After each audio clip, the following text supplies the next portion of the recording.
Donc, Matthieu chapitre 13, nous allons commencer aujourd'hui là. Voilà ce qui est écrit. Ce jour-là, Jésus sortit de la maison et s'assit au bord de la mer. Une grande foule s'étant assemblée autour de lui, il monta dans une barque. Il s'assit.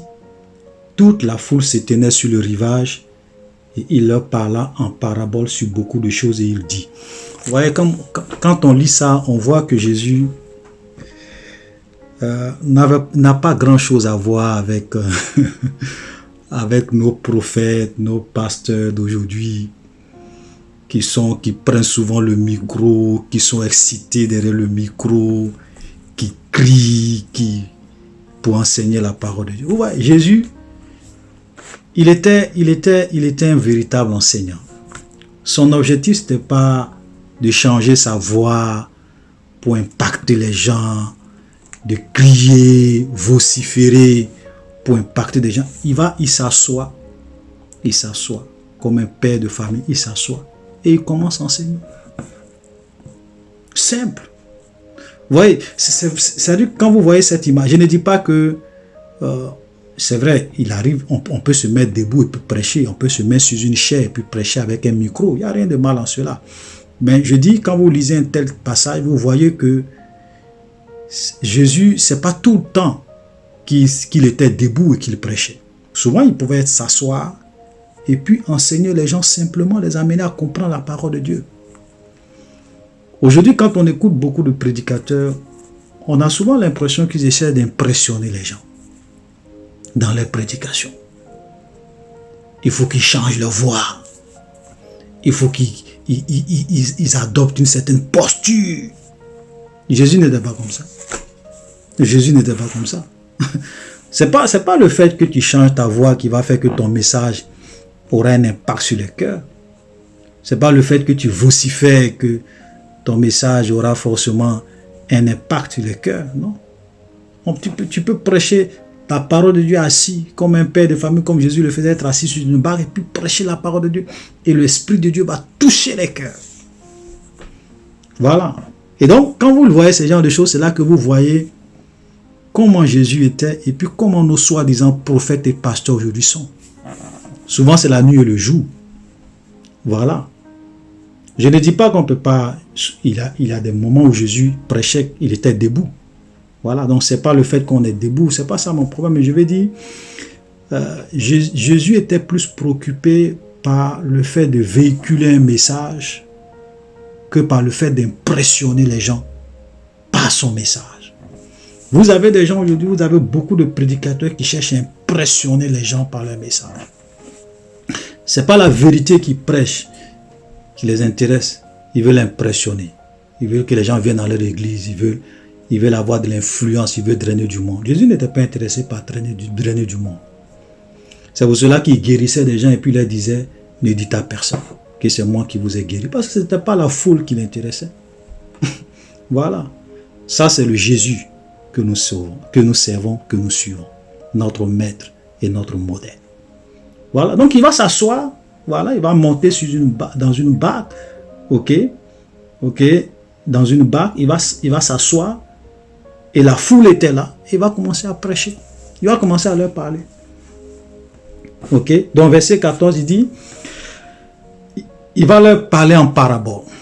Et là, ce que nous allons voir, c'est la parabole du semeur. Bon, Matthieu 13 est un peu long. Donc, aujourd'hui, nous allons simplement lire la parabole du semeur. Nous allons nous arrêter là. Et puis, prochainement, nous allons continuer avec les autres paraboles. Donc, il va leur parler en parabole. Les paraboles, ce sont en fait ce sont un peu des histoires, des images que Jésus raconte, des histoires que Jésus raconte. Et puis, à partir de ces histoires, Jésus essaie de vraiment expliquer des vérités spirituelles, des vérités bibliques. Voilà. Donc, c'est ça une parabole. C'est-à-dire que c'est une histoire, c'est un exemple, ce sont des images que Jésus donne. Et puis, au travers de ces histoires, il y a des vérités que Jésus essaie d'expliquer aux gens pour qu'ils puissent comprendre, pour qu'ils puissent bien saisir la vérité. C'est comme un professeur de maths que vous allez voir qui fait son cours. Et puis, pour que ses étudiants puissent vraiment bien comprendre son cours, arrive un moment, il prend une image, il peut même raconter une histoire, il peut même prendre des exemples pour que les étudiants puissent bien comprendre. Ok, ce qu'il veut leur faire comprendre. Voilà un peu le sens des paraboles. Donc, des images, des histoires qui sont rencontrées pour amener les gens à comprendre des vérités profondes. Ok, donc ici, nous avons la parabole qu'on appelle généralement la parabole du semeur. Et c'est vraiment intéressant. Verset 4, verset 3, il leur parle en parabole sur beaucoup de choses et il dit: un semeur sortit pour s'aimer, et comme il s'aimait, une partie de la semence tomba le long du chemin. Les oiseaux du ciel vinrent et la mangeaient. Donc on sait tous, quand on va s'aimer, souvent tu as la semence dans ton sac. Voilà, en partant s'aimer, une partie de la semence peut tomber le long du chemin. Donc les oiseaux vont venir et puis vont manger. Voilà. Ok. Une autre partie tomba dans les endroits pierreux et elle n'avait pas beaucoup de terre. Elle leva aussitôt parce qu'elle ne trouva pas un sol profond. Mais quand le soleil parut, elle fut brûlée et séchée faute de racines. Une autre partie tomba parmi les épines montaient et l'étouffaient. Verset 8, une autre partie tomba dans la bonne terre. Elle donna de fruits, un grain 100, un autre 60, un autre 30, que celui qui a des oreilles pour entendre, entend. Voilà, donc voilà la parabole que Jésus va raconter, une histoire que Jésus va raconter, l'histoire d'un semeur. Ok? Et donc, les disciples s'approchaient et lui disent: pourquoi leur parles-tu en parabole? Voilà. Donc Jésus va leur dire: mais pourquoi? Les disciples vont lui dire: pourquoi leur parles-tu en parabole? Mais on ne va pas lire tout ça, on va directement aller à l'explication au verset 18. Pour ne pas que la vidéo soit trop longue, on va aller au verset 18 qui nous donne l'explication, le sens de cette parabole. Verset 18. Vous donc écoutez ce que signifie la parabole du semeur. Ok? Ce que signifie la parabole du semeur. Lorsqu'un homme écoute la parole du royaume et ne la comprend pas, le malin vient et enlève ce qui a été sémé dans son cœur. Cet homme est celui qui a reçu la semence le long du chemin.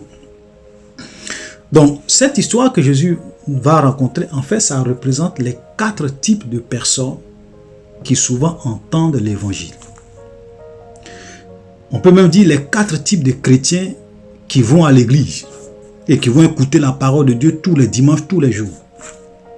Les 4 types de personnes à qui on peut peut-être annoncer la parole de Dieu pour recevoir Jésus et leur réaction.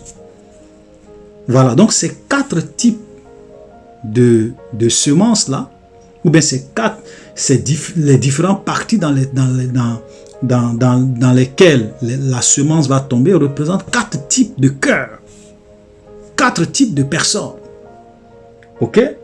Donc, le premier type de personne, il dit: lorsqu'un homme écoute la parole du royaume et ne la reçoit pas, le malin vient et enlève ce qui a été sémé dans son cœur. Cet homme est celui qui a reçu la semence le long du chemin. Donc, la semence qui est tombée le long du chemin, et puis les oiseaux du ciel sont venus manger cette semence, ce sont des gens qui souvent écoutent la parole de Dieu. Ils ne la comprennent pas. Et le diable, pour ne pas qu'il soit sauvé, pour ne pas que peut-être que cette parole puisse produire des choses dans les cœurs, il vient et il enlève cette parole. Et il peut enlever cette parole par beaucoup de choses, peut-être par l'incrédulité, par la distraction, en tout cas par beaucoup d'autres techniques. Il les pousse à oublier la parole, ou bien à ne même pas accorder de l'importance à la parole qu'il vient d'entendre, qui peut vraiment sauver les âmes. Donc Satan vient, il vole. N'oublions pas que la Bible dit que le diable ne vient, ou bien le voleur ne vient que pour dérober, pour égorger et pour détruire, ou bien pour tuer. Voilà, donc le diable et ses démons sont là pour détruire les gens, pour tuer les gens et pour aveugler les gens, pour ne pas qu'ils soient sauvés. C'est pour cela que il y a des gens à qui vous allez parler de la part du Seigneur, qui ne vont jamais croire. Ils ne vont jamais accepter, ils ne vont jamais comprendre. Ils vont penser que l'affaire de Jésus, là, c'est de la fiction. Ils vont penser que l'affaire de Jésus, là, c'est du n'importe quoi. Ce sont des mythes. Ils ont des raisonnements. C'est-à-dire que le diable a réussi à bâtir des raisonnements, des systèmes de pensée en eux, qui fait qu'il leur est difficile de croire en la vérité de la parole de Dieu. Donc ça, c'est le premier type de personne. Ok? Ensuite, verset 20, celui qui a reçu la semence dans les endroits pierreux, c'est celui qui entend la parole, la reçoit aussitôt avec joie, mais il n'a pas de racine en lui-même, il manque de persistance et dès que survient une tribulation ou une persécution à cause de la parole, il y trouve une occasion de chute. Donc, le deuxième type de personnes, ce sont des gens, vous leur annoncez l'évangile, vous leur annoncez la parole de Dieu, ils reçoivent cette parole avec joie. Parce que la Bible dit, celui qui a reçu la semence dans les endroits perdus, c'est celui qui entend la parole et la reçoit aussitôt avec joie. Donc, vous leur annoncez la parole, vous leur annoncez l'évangile, vous leur parlez de Jésus, vous leur parlez de la vie de Jésus. Ils sont contents, ils reçoivent Jésus dans leur cœur. Ils vont à l'église, ils sont contents, ils suivent Dieu. Ils répondent favorablement. Mais leur problème, c'est que il est dit qu'ils n'ont pas de racines, ils n'ont pas de persistance. C'est-à-dire que ce n'est pas des gens qui sont prêts à aller jusqu'au bout. Et la Bible dit, et dès que survient une tribulation, une persécution à cause de la parole, ils y trouvent une occasion de juste. C'est-à-dire que c'est vrai qu'ils ont décidé de suivre Jésus, ils ont décidé de donner leur vie à Jésus. Ils peuvent aller à l'église pendant 1 an, 2 ans, 3 ans, 5 ans, peut-être même pendant 10 ans. Et même plus, mais à un moment donné de leur vie chrétienne, quand il y a un problème qui arrive, quand il y a les difficultés qui arrivent, quand ils commencent à avoir de l'opposition, la tribulation, la souffrance, les problèmes, et que même peut-être même après leur conversion, toute leur famille sont contre eux, leurs amis sont contre eux, les gens commencent à leur créer des problèmes, à se séparer d'eux, commencent à se... Voilà, et même quand ils vont à la maison, on commence à les menacer, parce que la persécution, c'est ça, on les menace de toutes sortes de choses, parce que eux, ils ont décidé de suivre Jésus, donc on les menace, leur maman, leur papa, tout le monde peut s'élever contre eux. Qu'est-ce qu'ils font? Ils abandonnent la main de Dieu. C'est-à-dire que la tribulation, les persécutions, les problèmes, les difficultés font qu'ils abandonnent la main de Dieu après un certain moment. Ça, c'est le deuxième type de personnes. Ils n'ont pas de la persévérance, ils n'ont pas de la persistance. Et je pense que toute l'histoire même de l'Église a été marquée par ça. Vous avez souvent des chrétiens qui ont décidé de suivre Jésus, mais quand on leur met un couteau au cou et qu'on leur demande « Est-ce que vous voulez suivre Jésus ou vous voulez vivre ?» Ça, c'est la persécution. Et puis ils disent « Non, moi, je préfère vivre. Affaire de Jésus, là, je laisse tomber. » Ils renient le Seigneur. Devant les épreuves, devant la persécution, devant la mort, ils préfèrent changer de position. Devant les menaces, ils préfèrent changer. Ça, c'est le deuxième type de chrétien. Vous savez, le diable, il a plusieurs balles. Comme je le disais dans l'une de mes vidéos, il a plusieurs balles dans son arsenal. Donc, quand il n'a pas réussi à voler la parole dans votre cœur et que vous avez accepté Jésus, il va maintenant utiliser d'autres stratégies pour vous avoir. Donc, il peut pousser vos amis à vous créer des problèmes. Il peut même pousser votre patron à vous renvoyer de votre travail. Il peut même pousser tous vos frères, votre famille, votre maman à se lever contre vous pour vous persécuter, pour vous parler mal, pour vous créer des difficultés, afin que vous puissiez abandonner la main de Dieu. Satan, c'est un grand stratège. Il n'abandonne pas. Voilà. Donc peut-être que toi, il n'a pas réussi à voler la parole dans ton cœur. Il va utiliser une autre stratégie. Voilà. Et il va voir, est-ce que toi, tu es ce type de chrétien qui, devant la tribulation, devant la persécution, devant les difficultés, tu es prêt à abandonner la main de Dieu. Voilà. Et souvent, il réussit avec beaucoup de personnes. Donc, c'est ce que Jésus est en train de dire. C'est ce que Jésus est en train de dire. Voilà des gens qui ont accepté Jésus avec joie, qui ont accepté l'évangile, mais ils n'ont pas de racines, n'ont pas de persistance. Quand il y a des difficultés qui arrivent, quand il y a des problèmes qui arrivent, ils disent Jésus, bye bye. trop, cette souffrance-là, elle est trop pour moi. Cette tribulation, elle est trop pour moi. Cette difficulté, elle est trop pour moi. Je ne peux pas supporter. Je préfère retourner à la vie que je menais avant que de continuer à être chrétien et avoir des difficultés. Et souvent, beaucoup de personnes ne comprennent pas parce qu'ils se disent, mais depuis que je suis devenu chrétien, j'ai l'impression que j'ai trop d'ennemis. J'ai trop d'opposition. Même chez moi, à la maison, ça ne va pas. Tout le monde est contre moi. Non, si c'est comme cela, c'est bon. Ils ne comprennent pas qu'en réalité, c'est une ruse du diable pour les pousser à faire demi-tour, pour les pousser à abandonner la main de Dieu. Voilà, donc, frères, nous devrons faire beaucoup attention. Voilà, Jésus a été clair, il dit, le chemin qui mène à la vie, c'est un chemin qui est étroit. Il dit, la porte est étroite et le chemin est étroit. Il y a peu qui trouvent. Mais large est le chemin qui mène à la mort. Et il y a plusieurs qui rentrent par là. C'est pour cela que si tu es une personne qui ne veut pas souffrir, qui ne veut pas avoir de difficultés, ce n'est pas la peine de devenir chrétien. Ce n'est pas la peine de suivre Jésus. Parce que le diable va forcément te détruire. Il va envoyer des difficultés, des problèmes pour te pousser à abandonner la main de Dieu.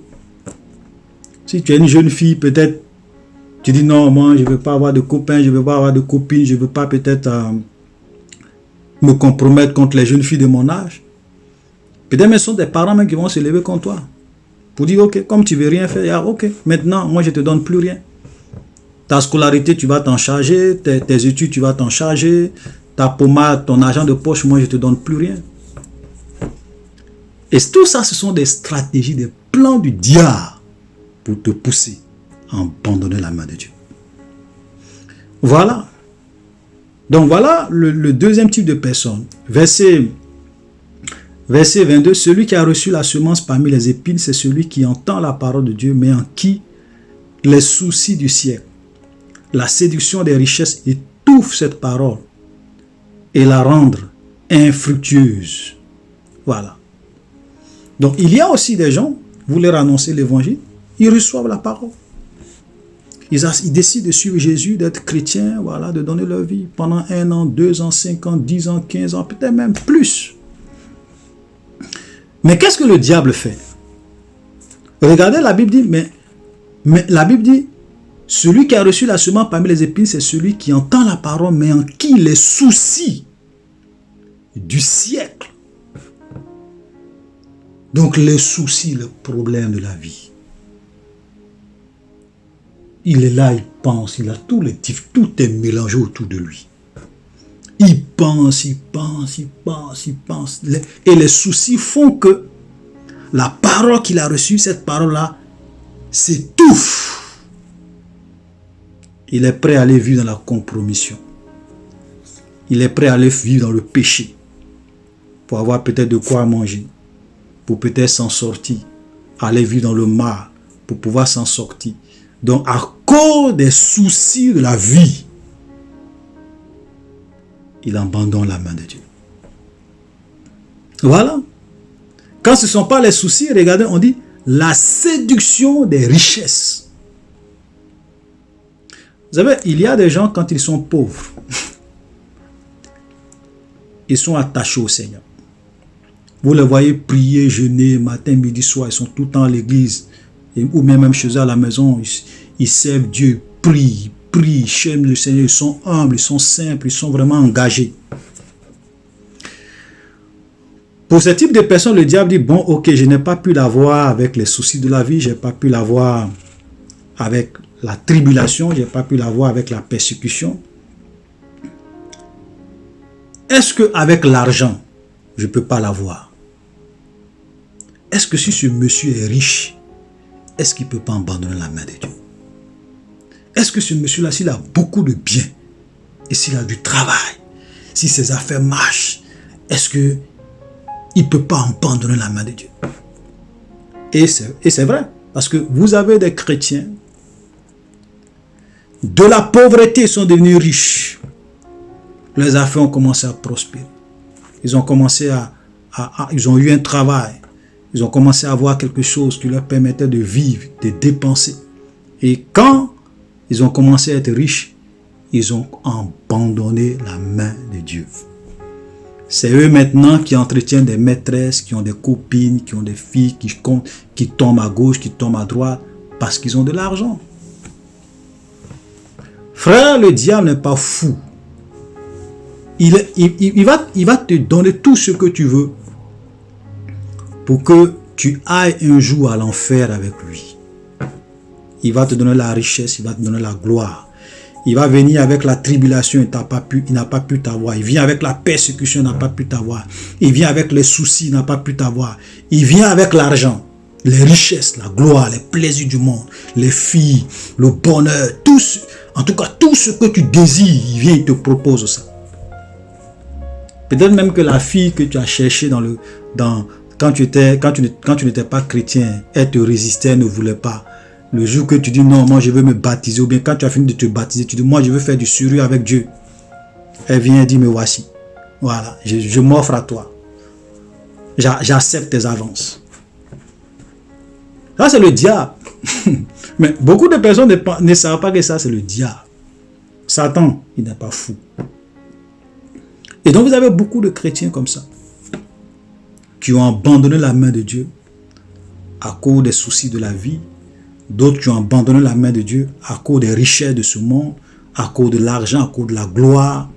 Vous avez même souvent des musiciens, quand ils étaient dans leur église et que Dieu leur a donné le don de chanter bien, ils chantaient bien, en tout cas ils étaient humbles, et puis bon, quand la gloire est venue, voilà, ils ont commencé à abandonner la main, ils ont divorcé, ils sont devenus arrogants, ils se croient arrivés, ils ont abandonné la main de Dieu parce que le diable a réussi à les détruire par les richesses, par la gloire, par les choses de ce monde. Donc voilà le troisième type de chrétien. Donc quand vous allez à l'église, ce n'est pas tout ce que vous voyez à l'église qui sont réellement des vrais chrétiens. C'est pas tous. Jésus a été clair, il dit ce ne sont pas ceux qui me disent Seigneur, Seigneur qui entreront tous dans le royaume des cieux. Ce n'est pas ceux qui disent Jésus, Jésus, vous les voyez prier en langue, ils prient, ils chantent, ils dansent, ils font des... Ce n'est pas tous ceux-là qui sont des chrétiens.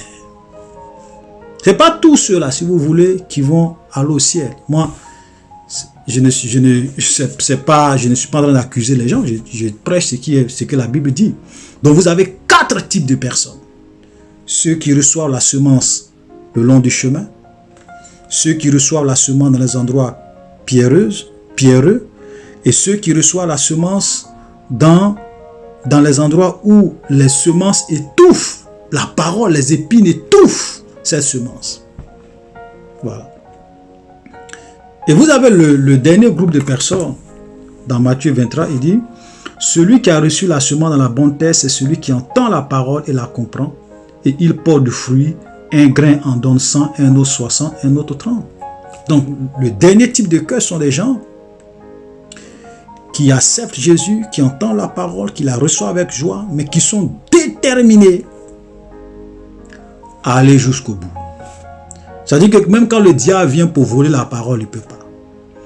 Quand il envoie les tribulations, les problèmes, les difficultés, il ne peut pas. Quand il envoie les soucis, il ne peut pas. Quand il envoie les richesses, il ne peut pas. Quand il envoie la gloire, il ne peut pas. Quand il essaye tout, il ne peut pas. Parce que ce sont des gens qui sont déterminés à aller jusqu'au bout. Et ils portent du fruit pour la gloire de Dieu. Ça, c'est le 4e type de personnes. Et ceux-là, ils ne sont pas nombreux. Je préfère vous dire la vérité. Ils ne sont pas nombreux, ils sont rares. Ils existent dans chaque dénomination, dans chaque église. Ils sont là, des gens qui craignent Dieu, qui aiment le Seigneur, qui ne se laissent pas distraire par les choses de ce monde, par la richesse, par les soucis, par tous les pièges que le diable leur tend, qui sont déterminés à aller jusqu'au bout. Ils ne sont pas nombreux. C'est ceux-là que Jésus a dit, il y a peu qui empruntent le chemin qui mène à la vie. Il y en a peu. Ce sont ceux-là que Jésus parle. Voilà. Donc, le souhait de Dieu, c'est que tout le monde puisse être du nombre de ceux qui entendent la parole, qui portent le fruit. Il y a d'autres qui peuvent porter du fruit à 100%, il y a d'autres qui peuvent porter du fruit à 60%, il y a d'autres qui peuvent porter du fruit à 30%. Mais toujours est-il que chacun selon le don que Dieu lui donne, selon la capacité que le Seigneur lui donne, il porte du fruit à son niveau. Voilà. Et c'est le souhait de Dieu. Mais nombreux sont ceux qui, après quelques années, se refroidissent dans la foi. Plusieurs abandonnent la main de Dieu. Et certaines personnes même, c'est pas qu'ils abandonnent la main, ils continuent d'aller à l'église, mais en réalité, il n'y a pas de différence entre le fait qu'ils aillent à l'église et le fait qu'ils n'aillent pas à l'église. En fait, souvent, beaucoup vont à l'église pour la forme. Pour ne pas que peut-être les frères de l'église ou bien leur pasteur leur disent oui, on ne te voit plus. Donc, ils vont pour la forme, mais en réalité, leur cœur n'est plus là. Leur cœur n'est plus là. Voilà, chers frères et sœurs, je voudrais... Voilà un peu quelques explications. J'ai déjà fait une vidéo sur la parabole du semeur.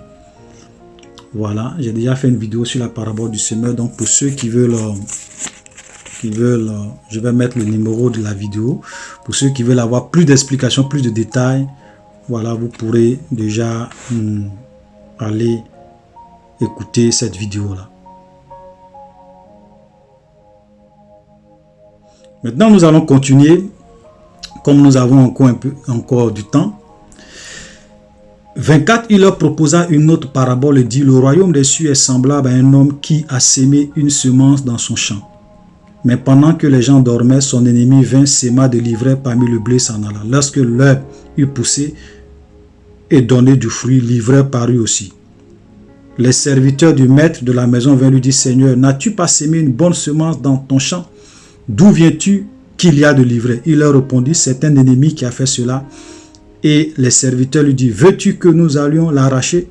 Non, dit-il, de peur qu'en arrachant l'ivraie, vous déracinez aussi le blé. Donc ça, c'est aussi une autre parabole que Jésus va donner. Et là, c'est quelqu'un qui va aller s'aimer dans son champ une bonne semence. Et il y a son ennemi qui est venu, qui a aussi sémé de la fausse semence de l'ivraie. Donc, une fausse semence parmi la bonne semence que lui, il avait sémée. Et quand le blé a commencé à pousser, l'ivraie aussi a commencé à pousser. C'est-à-dire la mauvaise semence aussi a commencé à pousser. Et ses serviteurs vont venir lui dire, mais maître, on avait sémé uniquement que de la bonne semence. Donc, comment se fait-il qu'il y a de l'ivraie, il y a une mauvaise semence qui est aussi... Et son maître lui dit, oui, je comprends. C'est un ennemi qui a fait ça. Voilà, c'est un ennemi qui a fait ça, mais c'est pas grave. Et il a dit, bon, nous, on veut aller arracher. Il dit, non, n'allez pas arracher l'ivraie. De peur qu'en arrachant l'ivraie, vous arrachez aussi la bonne semence. Donc, laissez, ils vont croître ensemble. Ils vont croître ensemble. Laissez croître ensemble, verset 30. L'un et l'autre à la moisson, et à l'époque de la moisson, je dirais aux semeurs, arrachez d'abord l'ivraie, liez-la en gerbe pour brûler la paille, mais amassez le blé dans mon grenier. Il leur proposa une autre parabole et il leur dit. Donc, on va d'abord expliquer cette parabole. Ok, on va d'abord expliquer cette parabole. On peut déjà commencer à voir l'explication à partir du verset 37. Voilà. Il lui répondit, celui qui a sémé la bonne semence est le fils de l'homme. Donc, Jésus va donner l'explication de la parabole de l'ivraie. Donc, ce qu'il est en train de dire, c'est que la bonne semence, celui qui sème la bonne semence, c'est Jésus, c'est le fils de l'homme. Donc, il est venu dans ce monde, il a annoncé la parole, il a sémé la bonne semence. Voilà. Le champ, c'est le monde. Donc, ici, le champ représente le monde, c'est l'image du monde. La bonne semence, ce sont les fils du royaume. L'ivraie, ce sont les fils du malin. Vous comprenez? Donc, la bonne semence, ce sont les fils de Dieu. Et puis, l'ivraie, la mauvaise semence, ce sont les fils du malin, les fils du diable. Vous savez, quand souvent on dit aux gens que celui qui pêche est du diable, ou bien celui qui pêche est fils du diable, on n'est pas en train d'insulter quelqu'un. Parce que le monde dans lequel nous sommes, il y a deux types de personnes. Il y a les fils de Dieu. Et il y a les fils du diable. Il y a les fils du malin. C'est une réalité. C'est une vérité. C'est pas insulter quelqu'un. Les fils de Dieu sont là. Les fils du diable sont là. Donc, l'ivraie sont les fils du diable, le blé, ce sont les fils de Dieu. L'ennemi qu'il a sémé, c'est le diable. Voilà, c'est le diable. Voyez, et nous voyons que depuis, Dieu a créé un monde parfait. Mais qui est venu s'aimer le chaos dans le monde? C'est le diable qui est venu séduire l'homme. Et même quand Dieu aujourd'hui sème la bonne parole, le diable vient au travers de ses fils, souvent pour détruire l'œuvre de Dieu, pour s'opposer à l'œuvre de Dieu. Ok? Il dit, la moisson, c'est la fin du monde. Et nous devons comprendre que le monde dans lequel nous sommes, ce monde-là aura une fin. Voilà. Donc, nous sommes actuellement dans ce monde. Nous tous, nous sommes en train de vivre. Les fils de Dieu vivent. Les fils du diable aussi vivent. Souvent, ce sont même les fils du diable qui sont les présidents, qui sont les autorités, qui ont le pouvoir. Et les fils de Dieu. Et tout ça, Dieu voit. Dieu peut détruire toutes les œuvres du diable en une fraction de seconde. Une fraction de seconde. Mais Dieu ne le fait pas. Parce que Dieu est bon. Parce que il se dit, je leur donne un temps de vivre dans ce monde. Peut-être qu'il y a d'autres qui vont se repentir. Il y a d'autres qui vont changer de vie. Il y a d'autres et nous bénissons Dieu pour cela. Parce que imaginez que si Dieu nous détruisait dès qu'on commence à vivre dans le péché, on allait tous mourir. Mais on voit que Dieu, parce qu'il nous a donné le temps, il y a des gens qui étaient mauvais, qui ont donné leur vie à Jésus, qui ont changé. Il y a des sorciers qui se convertissent. Il y a des francs-maçons qui se convertissent. Il y a des satanistes qui se convertissent. Il y a des gens qui sont méchants, orgueilleux, qui se convertissent. Il y a des gens dont leur vie était une vie de confusion, une vie de péché. Aujourd'hui, qui changent de vie, qui deviennent des fils de Dieu. Vous voyez? C'est pour cela que Dieu ne détruit pas en même temps. Quand quelqu'un est en train de vivre dans le péché, Dieu ne vient pas le détruire. Parce que il y a beaucoup de personnes qui étaient mauvaises avant. Mais aujourd'hui, ces mêmes personnes sont aujourd'hui des gens aimables, des gens bien. Donc, quand Dieu a dit à ses serviteurs, laissez croître. C'est parce que Dieu savait que, en laissant croître, il y a des gens qui étaient mauvais, qui allaient changer de vie, qui allaient se convertir, qui allaient être sauvés.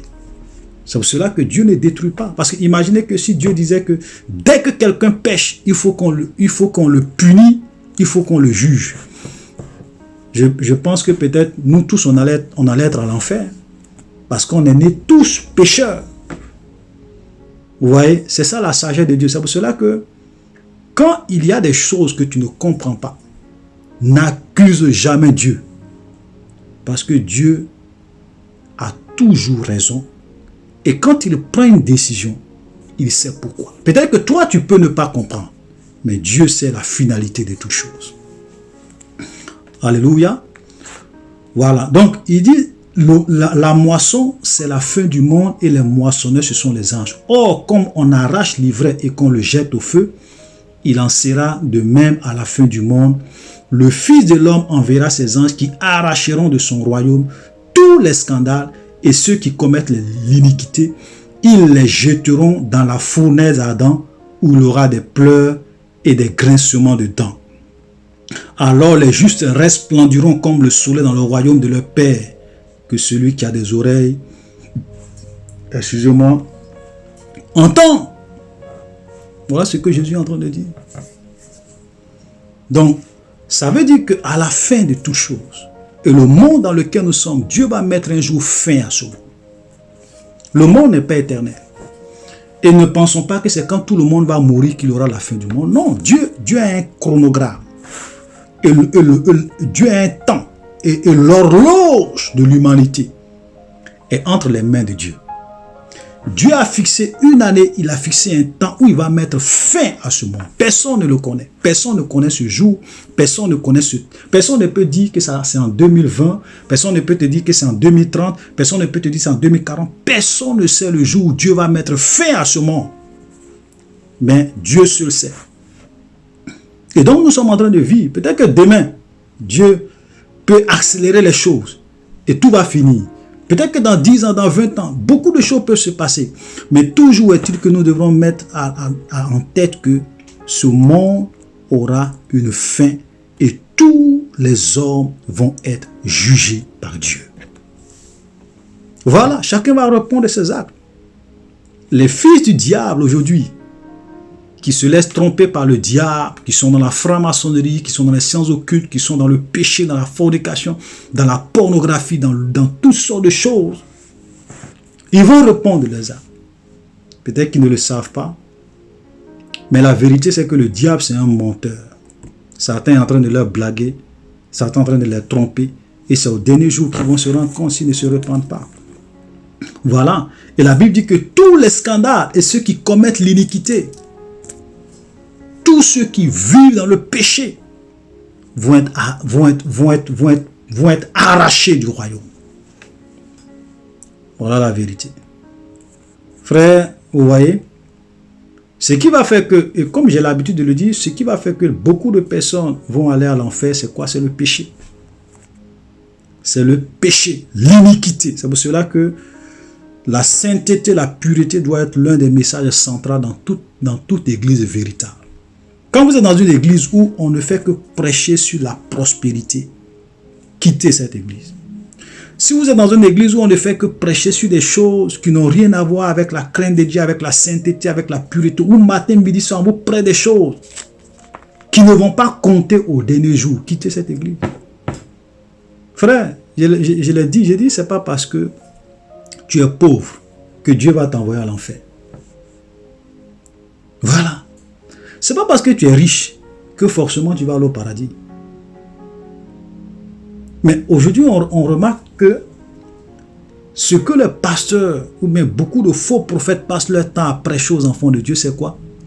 La gloire de ce monde, la prospérité, le mariage, le voyage, la bénédiction matérielle. Voilà. Tu peux avoir tout ça et puis aller à l'enfer si tu vis dans le péché. Donc, il faut prêcher aux gens. C'est les choses qui vont faire qu'un jour, Dieu va leur fermer la porte du royaume. Voilà. Si je ne suis pas riche, Dieu va m'envoyer à l'enfer parce que je ne suis pas riche. Si je ne suis pas marié, si je n'ai pas eu quelqu'un pour me marier, Dieu va m'envoyer à l'enfer par rapport à ça. Si je n'ai pas eu, je ne sais pas, la bénédiction matérielle, ou bien le visa pour aller aux États-Unis, ou bien pour aller en France, ou bien pour aller en Europe, Dieu va m'envoyer à l'enfer pour ça. Vous voyez, souvent on prêche, les gens ils prêchent des choses qui n'ont pas d'importance. Au lieu de vous prêcher la vérité. La vérité. Ils sont là, ils passent leur temps à vous prêcher des choses que vous avez envie d'entendre. Et les gens aiment ça aujourd'hui.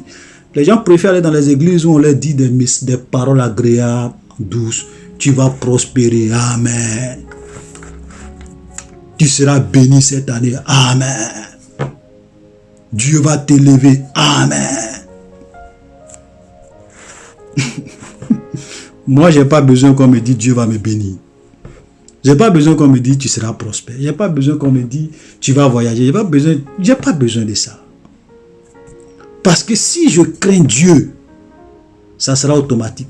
Dieu va me donner ça comme des bonus. C'est pourquoi Jésus a dit, cherchez premièrement le royaume des cieux et sa justice, et toutes ces choses vous seront données par Dieu. C'est-à-dire que Dieu va vous donner le nécessaire. Il ne va pas faire de vous un multimilliardaire, mais si vous le craignez, ce qu'il a prévu pour vous, il va vous donner. On n'a pas besoin de venir vous dire ça. On doit vous apprendre à craindre Dieu, à vivre dans la sainteté, dans la pureté. Et Dieu, dans sa préscience, vous conduira dans sa volonté. Mais les chrétiens ne veulent pas entendre ça. Ils préfèrent qu'on vienne leur dire tous les dimanches, oui, tu vas voyager. Prière d'accélération prophétique. Voilà, prière pour vacciner ta famille. Prière. Moi, souvent quand je vois tout ça, excusez-moi d'en parler un peu, mais ça me fait rire. Ça me fait rire. Vous pensez que ce sont vos déclarations prophétiques, c'est ça qui fait peur au diable. Le diable n'a pas peur de ça. Si tu veux, il faut aller faire faut proclamer sur ta vie 1 million de fois, je serai béni, je vais avoir l'argent, je ne vais pas mourir, tout ça. Mais si tu vis dans le péché, le diable va te détruire. Je crois que c'est même cette année. Il y avait une dame, je ne vais pas citer son nom pour ne pas créer la polémique, qui faisait une vidéo pour dire « Je ne serai pas le poulet des sorciers, cette année je ne vais pas mourir, je ne vais pas faire ceci, cela, tant. Et puis quelques mois après, elle est morte. Une soi-disant servante de Dieu. Quelques mois après, elle est morte. Pourquoi? Parce que sa vie, elle et son mari, ce n'était pas une vie à la gloire de Dieu. Frère, nos slogans, je n'ai même pas dit vos slogans, nos slogans, nos déclarations prophétiques ne font pas trembler le diable. Ça ne fait pas trembler le diable. Le diable a peur. Le diable a peur d'une catégorie de personnes. Ce sont des gens qui vivent dans la sainteté, dans la pureté, qui craignent Dieu. Satan a peur d'eux. Quand il prie comme ça, son royaume est bouleversé. Voilà. Donc si on veut, chantons, proclamons, prophétisons, mais continuez à vivre dans le péché. Le diable va vous détruire s'il le veut. Voilà. La Bible est claire, celui qui pêche est du diable. Soyez bénis. À la prochaine.